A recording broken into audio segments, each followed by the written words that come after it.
Hi folks, this is your old pal Uncle Al, having another cup of coffee by the fireplace. I read your comments, and a lot of you gave me the urban myth. And I know Dave on Southern Ohio Prepping was waving around a crossbow in the live stream. That's a big urban myth. If you believe that and you think you could do it, go on the show Alone. That's from National Geographic's Alone, the Alone series.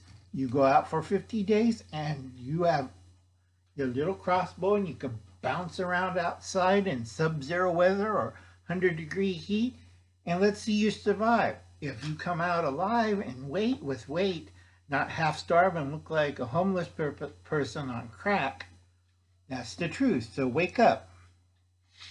Okay, this is a big urban food myth. All right, we're going to go down the list. If you watch Gil's live stream on this, on how much do you have to store and cost and budgeting and all that stuff. Now we're going to go down. I didn't have a chance to really chew everybody out on that. Okay, big urban food myths. Gardening. Okay, minimum 120 days, that's minimum. Microgreens and sprouting, that's micronutrition. That's not bulk. Okay, get that through your little beanie heads and vegan heads. To survive a winter, you need 500 pounds of food minimum. Okay, from the garden, and you have to grow the right kind of food. If you grow the wrong kind of food, you're going to end up like greed of imagination, magnify your imagination. You're going to starve hard. Okay, this is why I tell everybody, do your research and watch my videos. This is video that I'm covering because a lot of you people fall for these big urban food myths. Okay, next one I got to knock down really hard on gardening. I can see Steve, I'm planting apple trees and squirrel trees and cherry trees and grapevines.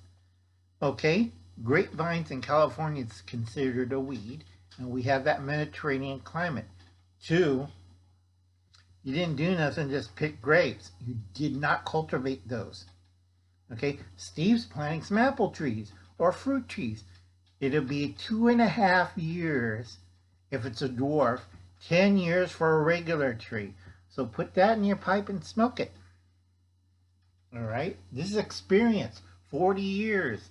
A lot of you guys have been doing other things or prancing around the world. Uncle Alan's an old school person. I know what I'm talking about. Okay, so if you think you're getting food or grapevines in the first 2 years of a STF, you're nuts. Okay, seriously. 500 pounds of food. Put that into your little brains. Watch the series Alone, all 7 seasons, and see how bad they had to live. Okay, now next thing, hunting. I'll get my rifle, shotgun, pistol, I'm going to shoot a deer. And Uncle Alan's going to kick you in the nuts because you're out of your fucking mind. All right? No on Big Team unless you do like Eva. Go check out her channel. I can't think of the channel's name. Sorry, Eva. I'm old and I have stroke conditions. Go check out Eva's channel. Everybody knows who I'm talking about.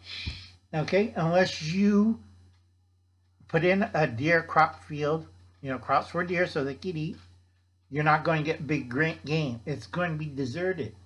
If you put the food crops for deer, you're going to get like 20 or 30 of them. All right, big difference. Now, some joker in the suburbs, I'll get a rifle or a bow and arrow and I'm going to go out in the woods, I'm going to go hunt. Okay, that's what every bonehead in the city thinks, and it's like a bunch of idiots shooting at each other. And a deer is probably on Uncle Alan's property in one of the hidden areas, and there's 40 or 50 of them, and I'm feeding them because they know that nobody with a gun will go on Uncle Alan's property because Uncle Alan's probably going to shoot them. Because, hey, you shot my cow, you dumb Yahoo city dweller. That's $10,000. Pay up. Okay? 10% of big game is only caught by firearms and bows and arrows. Okay, what's most of the game you're going to get is small and medium size. That's 80% of trapping. And the rest you're going to eat off of the road from roadkill. Okay, no lies, no bullshit. This is the truth.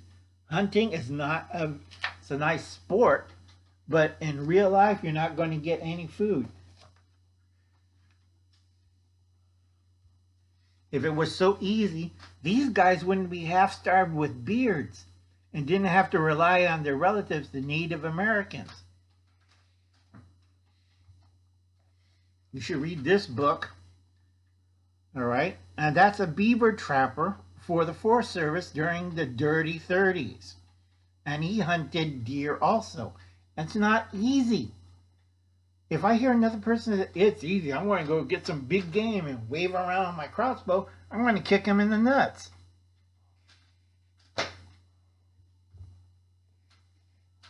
Okay, no surrender. Now this guy lived on monkeys and they ate rats, and if they're lucky they get a cow. And pigs were horrible because sometimes the pigs hunted them. Okay, get it through your head.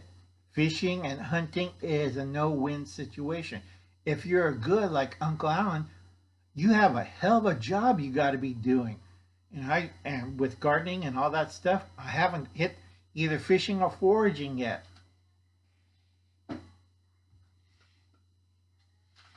You should read this one for foraging and fishing. And it was really bad and it's tough. It's not like, I got a fancy fishing pole. You're nuts. Okay, fishing. Yeah, fancy $500 fishing pole, 10%. That's spears and lines. Okay, 30% by nets. 60% by fish trapping. What I mean by fish trapping, you're not commercial, you have no idea about fishing, and this is your best bet. Get any kind of food from fishing. All right? I don't care if I'm a white bass fisherman or natural fisherman. I can fish off my bass boat. No, we're talking about SHTF.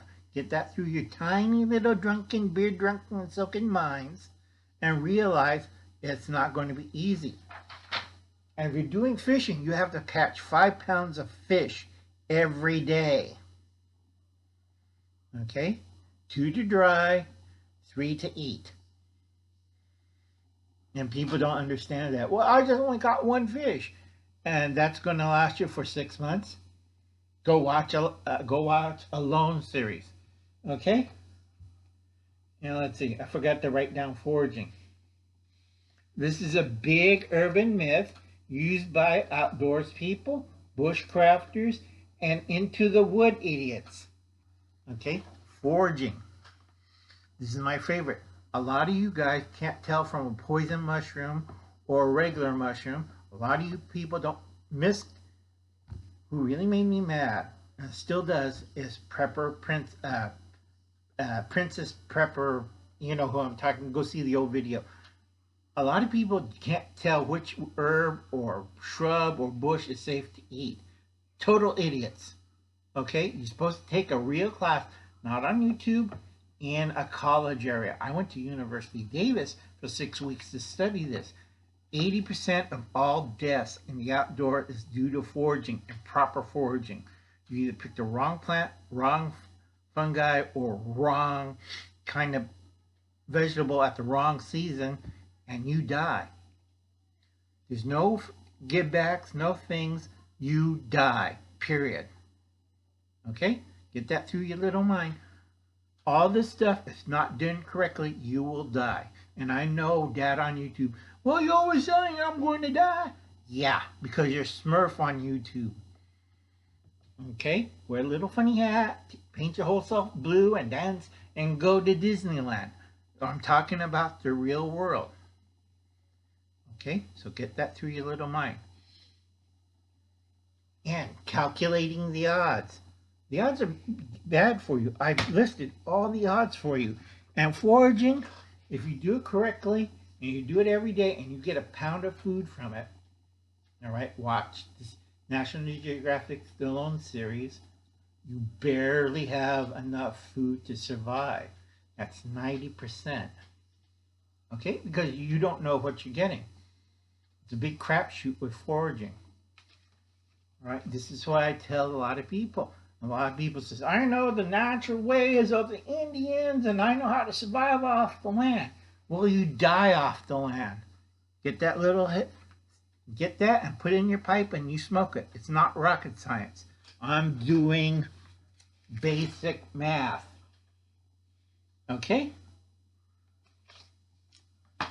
And 90% of you will fail at foraging. I don't, because I know how to forage. And was taught by the best. And Steve, he lives nearby you, so go ask him. Now I'm talking Corsair trainers. He knows who I'm talking about. Okay, Freddie wrote it. Check out the video by the Townsends, Winter Food Storage, the Bleak Frontier. And they'll tell you why you have to store a lot of food for the winter. If you're a frontier or one of these, I'm back to the woods, I'm a nature boy, I'm an Indian. Okay, 500 pounds minimum. That goes for Indians, mountain men, colonialists, people on the frontier. Doesn't matter who you are, that's hard facts. Mathematical facts. Okay? You want to argue with me? Fine, I'll argue with you. All right? But if you give me a stupid comment telling me, well, you know, the Indians did this, I won't hogtie you, Achilles heel you. That means I'll cut off the tendon so you hobble, and I'll put you in the worst areas in the world right now. Right now, there's about maybe 6-7 feet of snow. Let's see you survive out there with your amazing bushcraft skills, or your amazing Indian skills, all right? Or your amazing forage skills. Big urban myth. Okay? And for you gardening people, I have another video for you homesteaders and gardeners. If you cannot make it 500 pounds of proper food, then it's not real. This is a warning to all you guys that I am in Shed Wars, or I'm in this contest, or I'm growing food for...